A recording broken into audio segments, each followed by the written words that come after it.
What's up, folks? So I got the inspiration to make this video after seeing a 42-foot sailboat called the Honeymoon on YouTube cross the Pacific Ocean with only 3 people on board.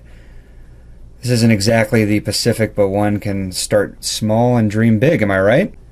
So here we have a couple pictures and chart book routes that we took aboard the Tiger Lily, which is a 31-foot Bristol sailboat. Tiger Lily hails from Marblehead, Massachusetts, is owned by my buddy Oliver Schwab. We traveled about 156 miles over the course of the past 5 days, from Friday, August the 5th to Tuesday, August the 9th, 2011. Tiger Lily was boarded by myself, Josh Shapiro, Oliver Schwab, and Anna Ellis. It took us to Annapolis, Oxford, St. Michael's, and Dobbins Island, all in Maryland. Here we have Anna at the midship when we were leaving port in Annapolis on Friday afternoon. It was gorgeous outside. It was about 80 degrees outside and about 10 knots of wind. Didn't get very choppy. I was at the helm originally. It was a gorgeous sunset out of Annapolis. We were trying to head around to Thomas Point, a little bit south of Annapolis. Unfortunately, we hit some pretty rough weather. Our happy sailboat is right here. Unfortunately, we got to about this point and it was too rough to continue. So we had to retreat back into a cove near Annapolis. For those sailors, we have a little chart here and a little more animation to where we ended up. And we had to retreat back up into about an 8-foot cove where we had protection from a storm. Luckily, we did not get hit by that storm, but the prevailing winds definitely hindered our way into the Chesapeake Bay. Here's our entrance to the cove. Here's my delightful bed that I passed out on about 5 minutes after we anchored up. Here's the morning picture. Gorgeous morning on Saturday morning. Decided to cook breakfast for everyone, bacon and eggs. Here's me with a nice shiny bald head in the light. Made omelets for everyone. Here's the finished product.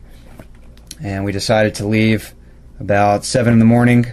We headed down the Chesapeake Bay into the Choptank River and into the city of Oxford, which is a very small, quaint town. A couple sailboats and such down there, a couple beautiful houses. Here's Anna reading a magazine when it was nice and calm outside. I took the helm for a little bit, and Oliver took the helm when we were in the middle of the Chesapeake. We had about 18 knots of wind. The sailboat was heeled over quite a bit, so we were holding on for dear life. Here is Anna in the Choptank River at the helm. Here's downtown Oxford, a beautiful city indeed. Here's sunset in Oxford. Here's Anna. And once we anchored up a little bit inside Oxford and the Choptank River, made hamburgers and cheeseburgers for everyone on English muffins. A couple gin and tonics, and of course some Old Bay. Here's Oliver eating with some Tabasco sauce and some Old Bay. And Anna cooked up everyone's s'mores, which were absolutely delicious at the end of the night.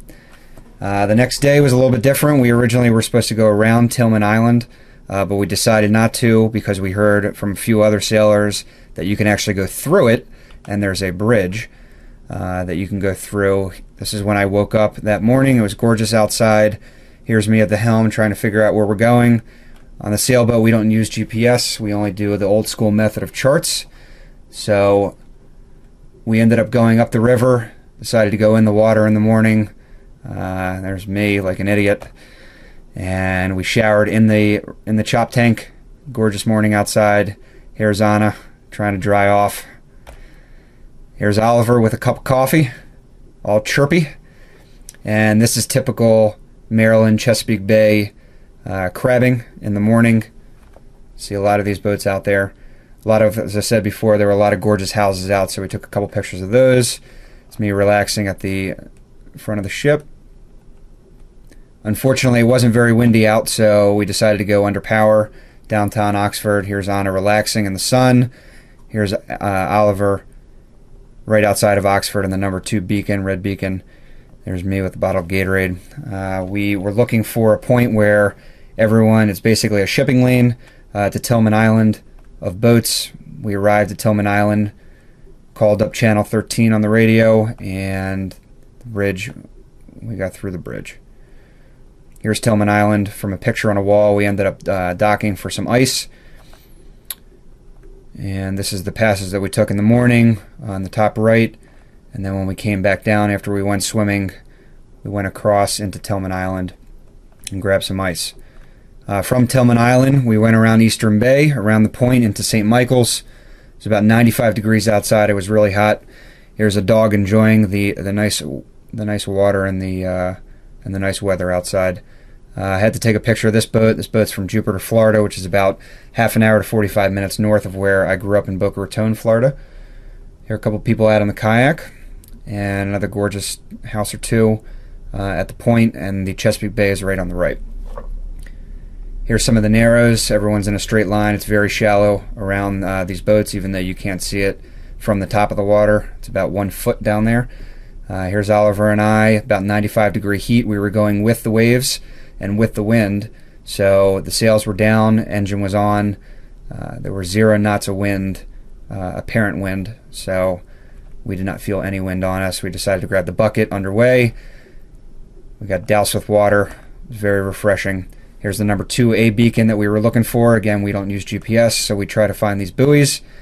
And this was our course up the Eastern Bay. Here's a boat carrying a couple other small sailboats. Once we rounded the point, we finally had some apparent wind, about 10 knots. So we were at a closed reach, which is about a 60-degree angle, 45 to 60-degree angle on the wind. There's me at the helm. Oliver in the bow of the boat, checking on the head stay. I believe we were at close reach at this time, which is about 30 to 45 degrees of wind to the bow. I'm at the helm at the moment, and Anna's also in the cockpit with me.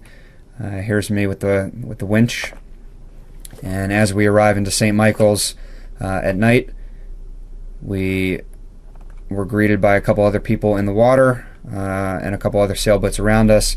We decided to eat dinner at the Crab Claw, which is a seafood restaurant right on the water, and decided once we were done with dinner just to head out before sunset. It was a beautiful sail for a little bit, and we anchored up right outside of St. Michael's. And here's the course that we took right around Tillman Point into St. Michael's.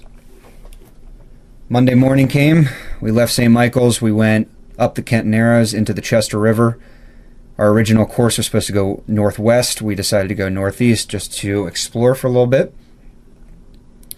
As we were leaving St. Michael's, noticed this little dog. I have a couple friends that love pugs, so I had to take it and share. A couple little sailboats in the distance.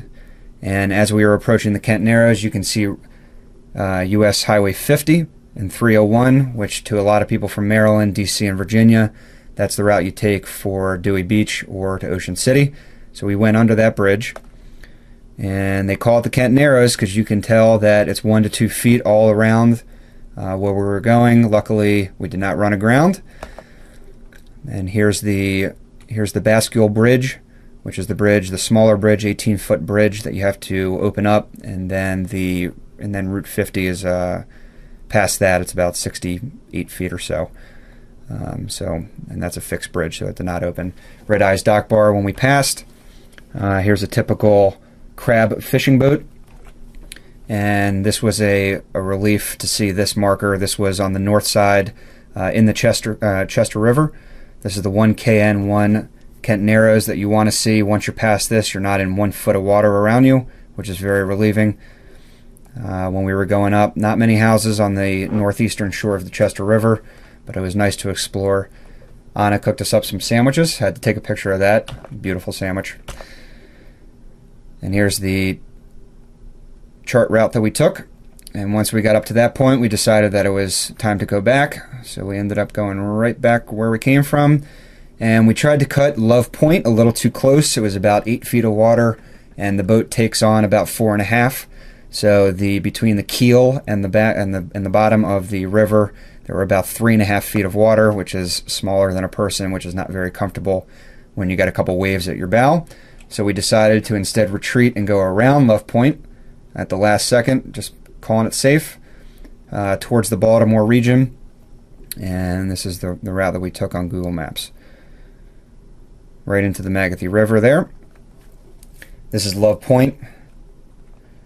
And for the first time when we went into the Chesapeake Bay, we saw the Bay Bridge. we decided that since it was 90 degrees outside, we'd grab the bucket again. Anna doused me with water, which was very refreshing.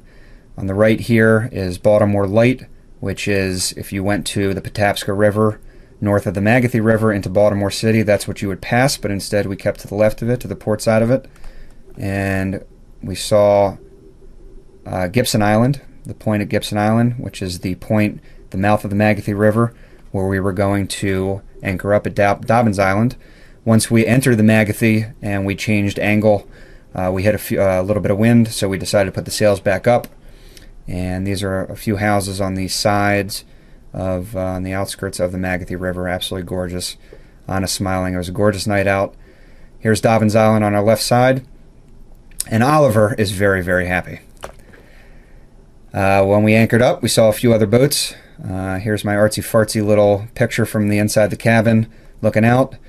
Once it was a little bit dark out, we cooked dinner. Crab cakes in the middle, pasta on the left with a little meat sauce. Here's the finished product in a bowl. And here's the course that we took to get into the Magathie River. Tuesday morning came around, woke up to a beautiful morning, and decided that we needed to get back to DC and home port into Annapolis. So put all the towels out to dry out. Once we were in the Chesapeake, it's always a good sign when you see the Sandy Point Lighthouse. Stay to the port side of it and you won't run aground. You see the Bay Bridge in the back and you head towards the middle, but stay out of the shipping lane. This is right underneath the bridge and on the other side. And as we're approaching Annapolis, we see a destroyer ship. And always a welcome sign is the Annapolis A, yellow marker.